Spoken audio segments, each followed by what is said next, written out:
The broadcast is now starting. All attendees are in listen-only mode.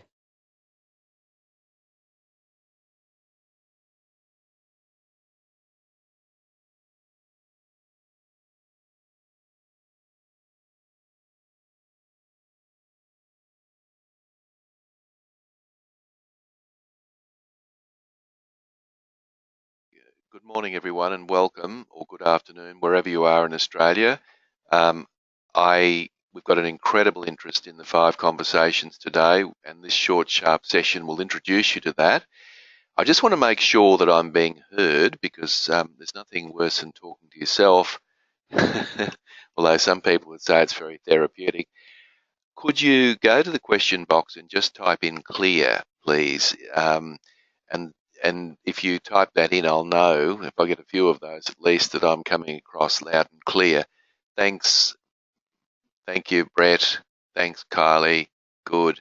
Thanks, Patricia. Thanks, Melissa. It's obviously coming across clear. Well done. You always worry about the internet connections with these things, but never mind. I've done a few of these. So welcome. And I'm sure you're here for all sorts of reasons, and I'm hoping that I can answer your questions too. So what I suggest to you is if you've got a question anywhere through this broadcast, just type it into the question box. I'll keep an eye out for it, and the idea will be that I will just simply respond to that as soon as I see it. Bear in mind, when you type a question in, I'm the only one that sees that, so I will just simply respond to that. If you've got something that you want to ask or make an observation, please do so. I actually encourage that. I think it's important. It's the best way we can make this participatory. Obviously, we can't unmute so many people because of all the background noise and all the rest of it. It just won't work. All right, so you're all here for your own reasons, no doubt. We've got a lot of people from the public sector by the look of it. We've also got a lot of people also from the private sector. So yeah, it's a big audience. Anyway, let's move on. There's basically 3 things that I want to cover in this short, sharp presentation today. I just want to give a bit of an overview about the world of performance management, where it's at the moment, and a little bit of my own research in this area, and just talk about the options that are open for you in relation to performance management. And as we all know, the performance reviews had a lot of press lately, a lot of bad press, I might say. And I guess several years ago when I wrote the book, I kind of thought this isn't working. And the reason I didn't think it was working is I'd spoken to probably thousands of people, and I very rarely got people that would say anything positive about it, whether they happened to be on the receiving end, whether they were the managers giving the performance feedback, or whether it was HR. So there's all sorts of interesting sort of commentary about that, and that sort of prompted me to write the book, The End of the Performance Review. Having said that, a lot of people are using the 5 conversations framework as an enabler. In other words, they really can't get rid of their performance review, but they're using this in and around their performance reviews to improve the culture to be a more conversation culture. So you might like to think about it that way as well. It doesn't necessarily have to be a replacement, although several people or several organisations have around the world, and they're getting great feedback in relation to what it's achieving. All right, obviously I'll talk about the framework, and that'll be the second thing I'll look at, and we will consider the framework closely.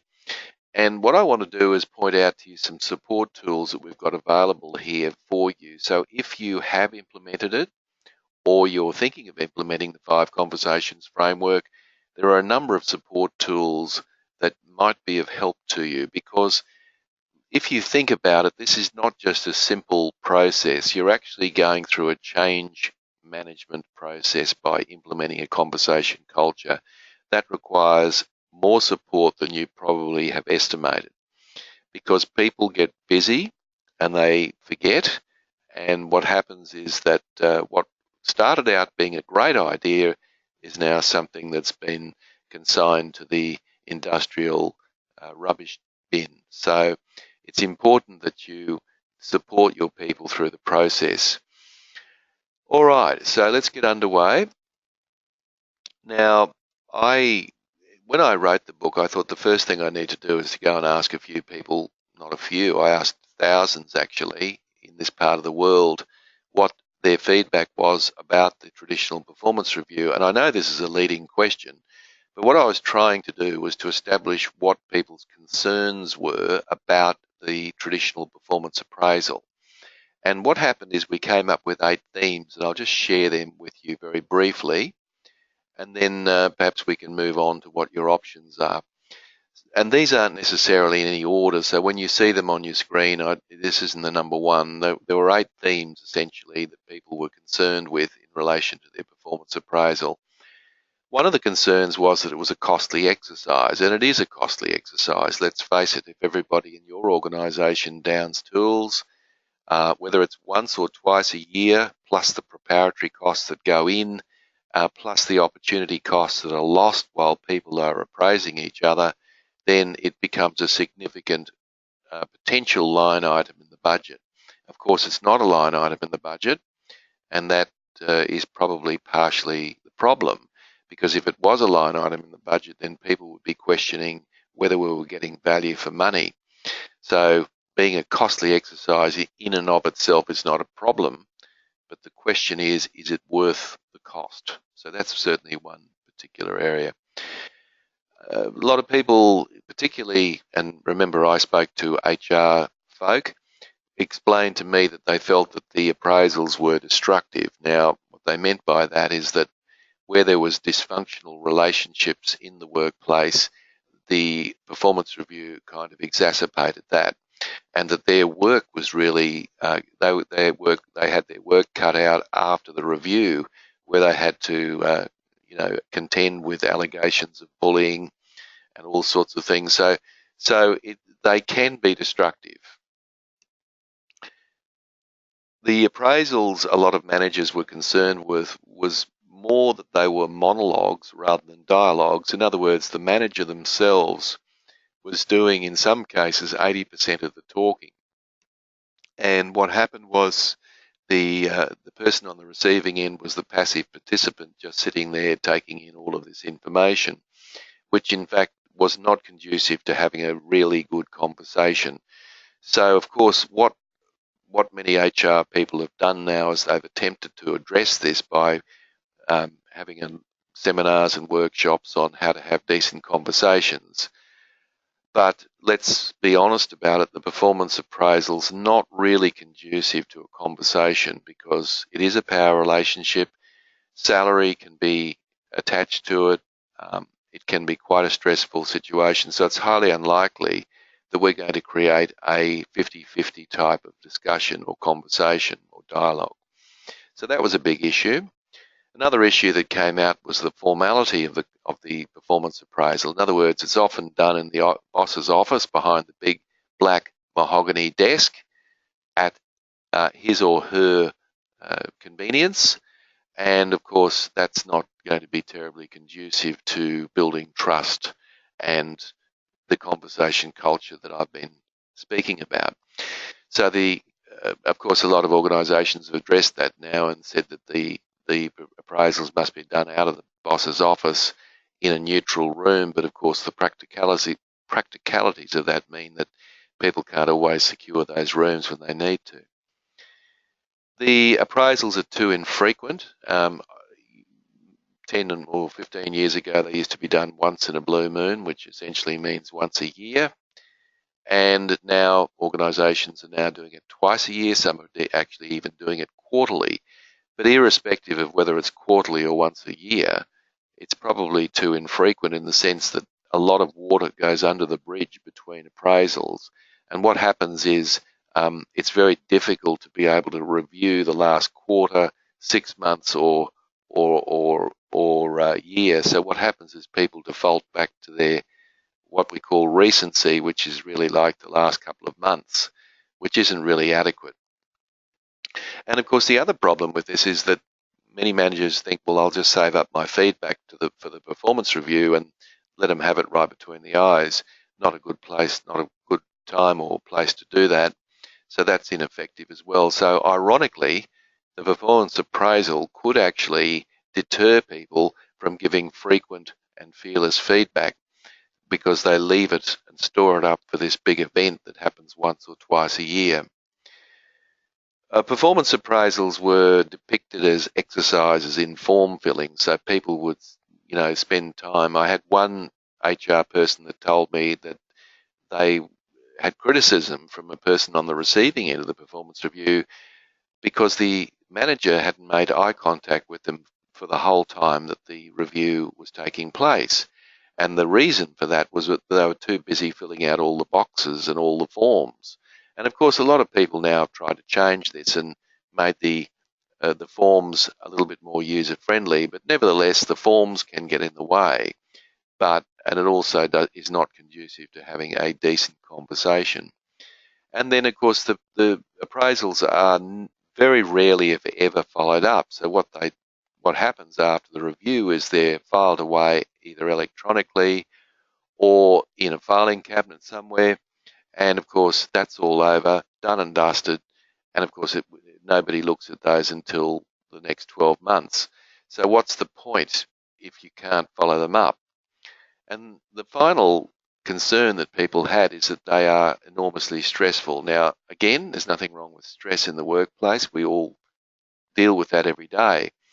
But unnecessary stress, of course, is problematic. So, of course, the people on the receiving end are stressed, particularly if they don't know how their manager's thinking. The manager themselves is stressed because they may have to give or convey some unpalatable information. And of course, the HR manager is stressed because there's a huge administrative nightmare every time this process takes place. So there's a lot of stress around the workplace around a performance review time. So it was on the basis of those 8 concerns that I decided to look at another framework, which, of course, I've called the 5 Conversations framework. All right, so that gives you a little idea, a little snapshot about what I've heard out and about. So what are your options in all of this? Well, let's have a look at your options. On the one hand, of course, you can continue to use the traditional approach at one end of the continuum, and that really is the approach that was born out of the military, where the superior would give the subordinate feedback, and really it was really a passive sort of arrangement where the subordinate would just absorb all the information, and that was that. You've got the discussion model, which is essentially what I'm attempting to do here, which is sort of in the middle. And then on the right-hand side, you've got the peer group approach, which is where we have 360-degree feedback and your team all contribute feedback confidentially, and then the manager feeds that back. They've each got their pros and cons, the military approach versus the relationship approach versus the teamwork approach. And you've got the situation where the traditional approach is based on power, the discussion approach is based on agreement, even if it's agreeing to disagree, and the teamwork approach is based on multiple perceptions. The manager's judgment counts in the traditional approach, the mutual agreement counts in the discussion approach, of which the 5 Conversations falls under, and the peer group judgment becomes the catalyst for change in the peer group approach. So I guess the first decision you've got to make if you're thinking about that is which approach do you think is the most applicable for what you're doing? Here's the 5 Conversations framework in a nutshell. You'll notice on the left-hand side there's 5 months. So the idea is that there'd be 5 conversations once a month over a 5-month period. Now, these aren't long, onerous conversations, and a lot of people are very concerned that, these conversations can go on forever. They're designed to go for 15 to 20 minutes. Sometimes they go longer, that's true, and actually sometimes they go shorter, and it's really up to you and the person that you're working with as to whether it goes longer. Sometimes it's actually a good thing that it goes longer, because it might be some issues that need to be discussed. So you can see in the second column, you've got the topics. You've got a climate review, which is essentially about people's job satisfaction, their morale, and communication. So it's an easy conversation to ease into and we all know that we spend thousands, tens, or even hundreds of thousands of dollars on engagement surveys every year. And I often think to myself, well, why don't we just talk about these things? Why do we have to have electronic engagement surveys that just gets filed away somewhere after it's been reviewed by the senior team? So you're actually, by conducting the 5 conversations, you're actually doing a lot of the other legwork that organisations normally do in these circumstances. So the first question around that is, on a scale of 1 to 10, 10 being high, 1 being low, how would you rate your current job satisfaction? And let's say the person says 6. Then the next question, of course, is why? And then, of course, that opens up a conversation perhaps about how they may get it from a 6 to a 7, if it's even possible, and what the leader has to do to make that happen. And then the second conversation's around strengths and talents. Now, instead of going straight for the jugular and talking about what people are no good at, how about we just start with where people are actually showing promise, or let's start with people's innate talent. So it's based on the positive psychology movement that's been around for the last 25 years that suggests that we should be building on strengths rather than focusing on weaknesses. Now, we still need to talk about weaknesses, and that's essentially what conversation 3 is about, opportunities for growth. So that's the other end. Now, if you've talked about what people are good at and you've considered what people perhaps need to work on, then it's logical that conversation 4 would be around a learning and development conversation, because there'd be a number of things out of conversation 2 and 3 which would open itself up to learning. And that's not necessarily sending people off to programs and courses, although that's part of it. It could well be about coaching or mentoring. It could be about explaining to people how things are done. There's a whole host of things that could fall out of that. So there's your training needs analysis right off the bat. So we don't have to go running around collecting information about the training needs of our organisation. It can be done in a conversation. Where's your succession planning? Well, strengths and talents. So you've got your succession planning, you've got your engagement survey, and you've got your training needs analysis all. And of course, if this is all recorded and you can do this, and if you're interested in that, I can talk to you later about that. And then the final conversation is around innovation and continuous improvement. Now, this conversation is about working on the organisation, working on the business, as they say, not in the business. And this is around finding ways and means of making your workplace more efficient and effective. And it's kind of exciting to think that, imagine during, say, month of February, that everyone in your organisation is having an innovation and continuous improvement conversation. It's inevitable that there's going to be some great ideas come out of that.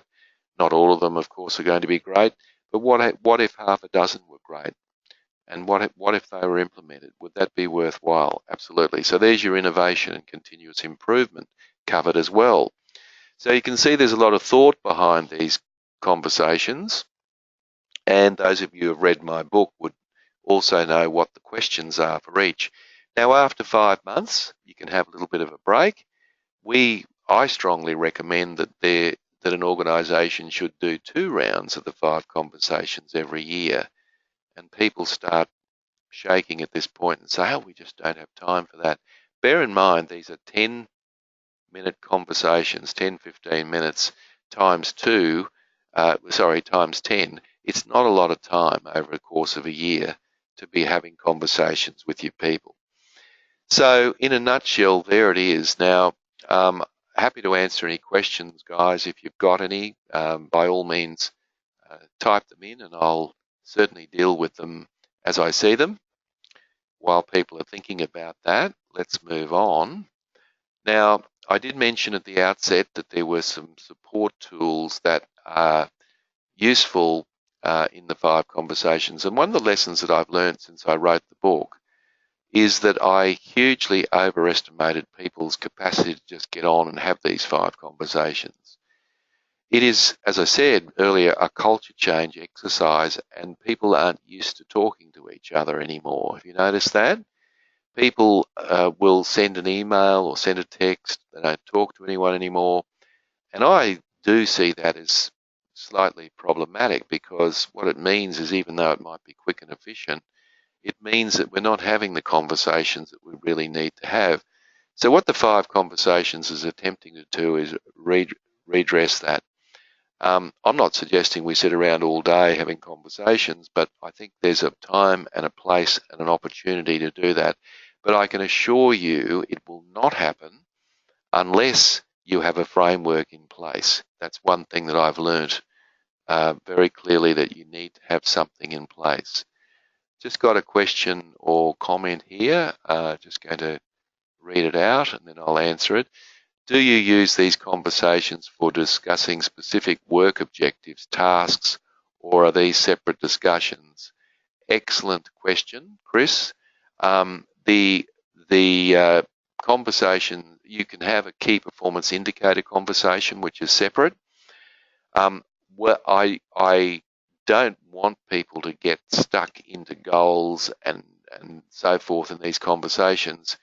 These conversations are developmental conversations. So in other words, this is about helping people help themselves. And I think if you get stuck on numbers and so forth, you're missing the point.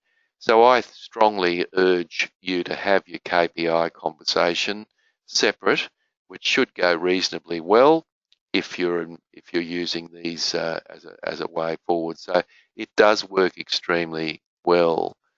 Okay. What's your view on having these conversations on Skype if you have remote employees? Great question, Gary. Again, that these can be done via Skype or any other technology such as Zoom, and you'll find that they work extremely well, whether they're face-to-face or electronic. We do encourage face-to-face if, of course, the person's on site, but certainly in many cases that's not possible, and a Skype conversation does fit the bill quite nicely. Now, here are some support processes that we can help you with if you decide to implement this. We have a web-based management support system where you can record your conversations. I don't mean auditory, I mean you can actually prepare and record. So we expect people to come to these conversations prepared. So I don't want someone sitting there when they're asked a question, they say, don't know. That's not going to be very useful, is it? So we actually want people to come to the conversation who are on the receiving end, who have already seen the questions and thought about it, and the web-based management support system helps them do that. Then the manager themselves has the conversation, and then they themselves can record their observations as well. And there's also a to-do list facility there where people can type in what they need to do as a result of those conversations, and that can be quite helpful as well. So yes, we have that system, and you'll find that that's very reasonably priced because it's based on the principle of volume, that we're expecting that if everyone's involved in that, we can do that at a very reasonable price. Happy to talk about any of these things with people offline. We also have a before and after survey, so you know, a lot of pressure. I mean, if you're implementing the 5 conversations, one of the hard edge questions you're probably likely to get from some of your colleagues is why, and more importantly, how will you know it's effective? Well, we can survey people up front, and there's 50 statements. It takes about 10 minutes to do online. And we then have a benchmark to work from. And then after 5 conversations, you can do this again, and you can actually compare the before and after, and it gives you excellent data to be able to justify the time, effort, and energy put into the 5 conversations. So we have that facility. We do all the emailing for you. We do the chasing, all that sort of stuff, and you just pay a fee for that. The other thing you might like to consider is that I have webinars that I run once after, you know, and we could strategically do this to lock in with your particular framework. So let's say, for example, it's mid-February. Let's say we know that March is going to be the climate review conversation. You're starting off. So the first thing that I can do is to run a half-hour webinar, which is open to anyone in your organisation both managers and employees who can learn a little bit about, well, what questions are we asking? What's your expectations? How do we approach this? And that just kick-starts the month. So you get people into the thinking of that. They don't have to attend. You might make it compulsory, but it's not a good idea. And then what happens is that I record that, and I also, obviously there are slides. You get those recordings and slides, and you can upload them to a resource centre, and anyone that's missed that and they're ready to have that conversation can go there. So we do that for you. We have group coaching where we might get a group of managers together in the process, and again, we can do this electronically, or it's always better face to face. And we can ask managers to talk about their experiences in the 5 conversations, and they can actually create a group learning scenario so they all kind of learn, well, what worked for you? Oh, I could try that. That sounds great. So group coaching, and that's useful because some managers will have a bit of trepidation about doing this. I've got induction training where we can, put all the managers down and we go through, why are we doing this? What does it entail? What questions do you ask? What are the expectations? How do you record this? So that's another process that we can offer. And of course, if you're trying to get this thing over the line, in other words, trying to convince your team, I'm more than happy to give you, we can do a senior management briefing as well. Often people listen to the out-of-town expert with the briefcase when they won't necessarily listen to you. So I can certainly do that for you without any problems. Ella asks, what other companies are doing or using the framework in regards to recording this data? We've got public sector. I've got companies in America that are public sector. I've got companies in organisations in Australia who are public sector, some government departments, in other words. We've got small businesses, medium businesses. So it's growing quite significantly. And I'm more than happy to give you a bit more specific information of that offline, Emma, if you choose to do that. All right. Wow, we've got a few questions here. I suppose that's a good sign. Also in the book, you mention a resource template for the climate review conversation. Is that still available on the website? Yeah, Bob, since I wrote the book, I had to put something in there, and really what I'm sharing with you are the templates, and I wasn't sure what that was going to look like, but since the book had been written, I've put together a lot of these resources. So you just have to contact me. These are what the templates are. So I didn't know what to call them because I didn't know what they looked like. So, and thanks for reading the book. It sounds like you might have got something very useful out of that. What about conversations regarding behavioural expectations, e.g., where organisations have capability and leadership frameworks outlining expected behaviours at different levels? Where do these conversations fit in? That's a great question. Well, obviously, if you're having a conversation with a leader, then you would be talking about that and you can draw upon those frameworks. But it just depends on the leader and the context. So there's a bit of freedom in these conversations. We don't expect people to read off, the slides or whatever. But the questions are there to prompt. So this is about development. So we're shifting the focus from performance appraisal to performance development. That's probably the simplest way for me to explain it. So your frameworks, of course, link in with this. This is not a one size fits all. I don't want you to change the questions because I put a lot of work into those and there's a lot of thinking, but I have no control over that, of course, if you do. But the point is that you tailor it to the circumstances that you're in, and that's the great thing about the framework. Okay, get rid of that. Okay, so thank you for those questions, and then moving on, we're just about done. So let me just run through a summary, so it'll help you sort of crystallize your thoughts. So one of the benefits is it creates an ongoing dialogue, which obviously is useful because what we're trying to do is get people to talk more in the workplace, to give more feedback. So the 5 conversations is a benefit around that. It's open and direct. So in other words, you have a situation where the questions are designed to open the other person up. And of course, you can talk about the proverbial elephant in the room if necessary. Sometimes that will come up, and that's a good thing. It's flexible. You can do this on a park bench. You can do it in the car. You can do it via Skype. So, it's fairly simple. All you need to be equipped with is the 3 or 4 questions that you need, and off you go. So you can do this in and around your work. We've got some outdoor workforces that are doing this in between, projects that they're working on. So they do it outdoors, not a problem. It doesn't matter where it's done as long as people are talking to each other. And the other thing about it, it's timely. In other words, people can, managers can act upon the information immediately. And that's, of course, what we're hoping people would do.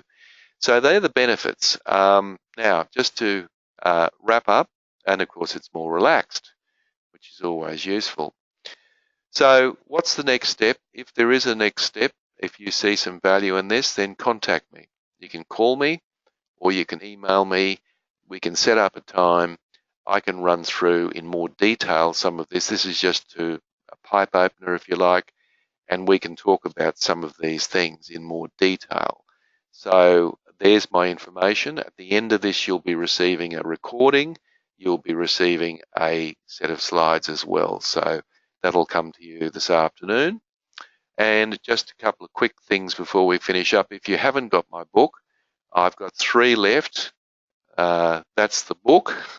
1 of 3 copies left, actually. I kid you not. So if you come back to me as quickly as possible, I'll send you out a token and you'll get a 20% discount signed by me, and I'll send it out to you ASAP. So that might be something you might be interested in. And finally, before we wrap up, being respectful of your time, I have a Lunch and Learn series, next one starting on the 13th of February, which is all done online, based around leadership. And if you've got people in your organisation or you yourself are interested, you can sign up for that. You'll find that that's a very cost-effective and valuable resource. So you can basically not cut out all the travel costs and all the rest of it, and have an hour webinar once every couple of weeks on these topics that are in front of you there, which we consider to be critically important to anyone in a leadership role. So guys, that's it. Short and sweet. I've enjoyed my time with you. Thank you for your questions.